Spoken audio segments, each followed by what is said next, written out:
Let's go up to Humboldt Bay, where a fire department official, Talia Flores, is on the phone. Talia, we are seeing that post by a state senator about the damage to homes, some off of their foundations. What are you aware of where the damage is concerned where you are? Hi. So currently what we're experiencing is we are assessing damages at this point. We haven't had any confirmed properties off of their foundation just yet. Our crews are out and available looking for those kinds of things, but at this moment we have not fully assessed damages just yet. Nothing that we know of. What about down power lines, gas being shut off, any power outages that you know of? We did have initial power outages when the earthquake first occurred. It seems that most of the places that were experiencing those power outages and internet outages, those have come back on. We did have an initial evacuation of our waterfront area, which we call Old Town. And as of this time, most of the businesses in that area are still closed. Even though power has been restored and the tsunami warning has been lifted, those businesses do remain closed. Right, because we do expect more aftershocks yet to come. A couple of things that I want to ask you about. First of all, what should go in a go bag? Because we should all have them here where we live. And second of all, how important is it that all of us have that My Shake app? I had it. My phone just about jumped off the desk telling me to duck and cover down here in the San Francisco Bay Area. So talk to us about go bags and the importance of having that My Shake app. Absolutely. So go bags are very important, and it's important to tailor them to yourself and your family specifically. So if your family requires certain needs, potentially medication or something of that nature, those things need to be in go bags. You need to have enough food and water to get you through 3 days for every member of your family who's going to be evacuated with you. Go bags should also include necessities for your furry friends, your pets. Those are our family as well, and we need to be ready and take them with us. So they need to have their own go bag. So that needs to be things like their pet food, their medication if they need it.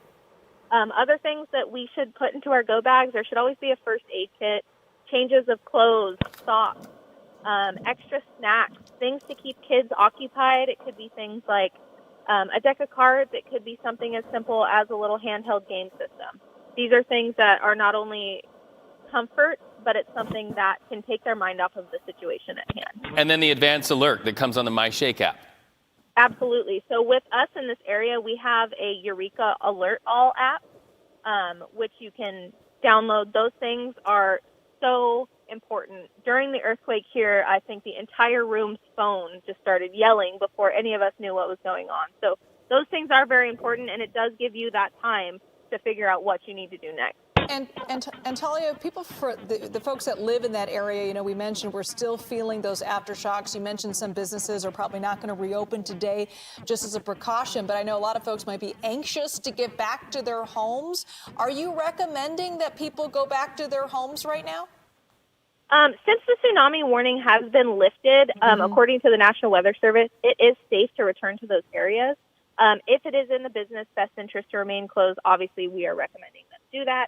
And same with homeowners. If they feel like they kind of want to wait out for next couple aftershocks, it is totally up to them. It is considered safe now because, of course, we're going to have aftershocks. But as far as tsunamis go, it is okay to return to those areas.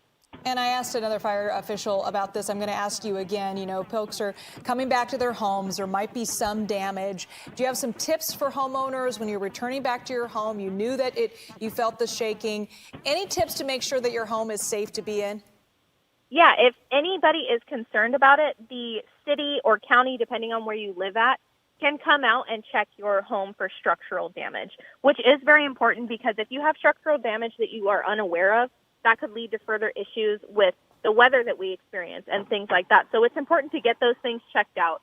And the county and building departments are totally willing to come out and check those things out for you.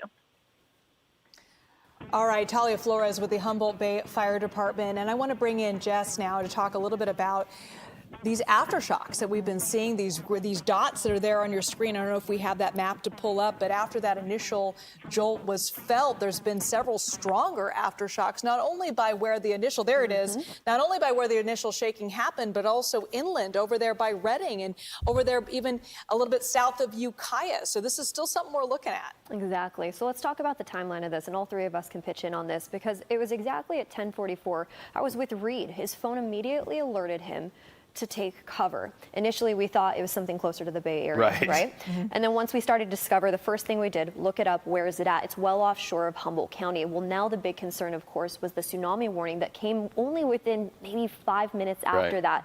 That was closer to around 11 a.m. So from 11 to about now, we've been watching the risk of this really kind of get off that heightened level where we were concerned mostly about the tsunami all the way down into areas like San Francisco. Originally reported, we were concerned about the waves hitting us around 12:10. Well, by the time that 12:10 happened, that tsunami warning expired.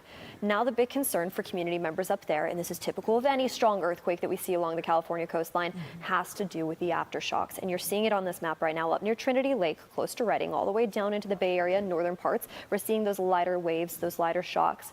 And we're going to continue to see this, really, as we head into the afternoon hours today, throughout the rest of this weekend, heading into next week. There's still a chance we could see those little rumbles after such a strong earthquake hit closer to the San Andreas fault line. What you see on your map right now, by the way, I want to just break this apart. That larger orange color, that was the initial hit closer to areas all the way along our coastline. We saw about 45 miles offshore, southwest of Eureka, that initial earthquake at 10:44.